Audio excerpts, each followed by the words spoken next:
रणपुर अंचल में सकाळु एक अभावनीय सड़क दुर्घटना देखा मिली। दुर्घटना स्थल में जनकर मृत्यु होगा सहित हाइवा गाड़ी चंपट मारी जमापड़ी और अन्य जन को चिकित्सा डाक्तरखाना भर्ती कर तेज मृतक रणपुर अंचल करणापल्ला गाँव राणी साहू बोली परिचय मिलवा से जड़े किन्नर बोली जमापड़ी।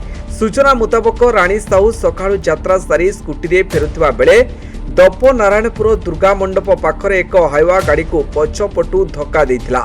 फलरे सेठारे राणींकर मृत्यु होइतिबा बेले आउ जणे अल्पके बर्ती जाइथिबा जणा पड़िछि। किंतु बड़ आश्चर्यर कथा दुर्घटना स्थलरू आखि पिछुड़ाके हाइवा गाड़ीटी चंपट मारिछि। दुर्घटना टी घन कोहड़ी जोगु होइतिबा अनुमान करा जाउथिले मध्य जनसाधारणक मनरे एक प्रश्नवाची सृष्टि करिछि।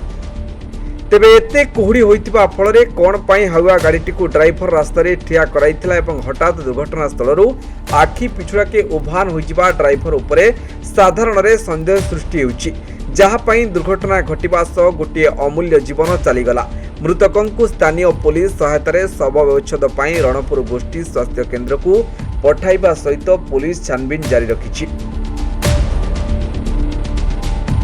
रणपुर सुचिस्मिता परिडांक रिपोर्ट न्यूज 95 ओडिया। देश विदेश कोण अनुकोण टेक्निक खबर देखंतु आम सह यूट्यूब फेसबुक और इंस्टाग्राम रे आमको देखंतु लाइक शेयर और सब्सक्राइब करने को आद्यम भूलंतुनी।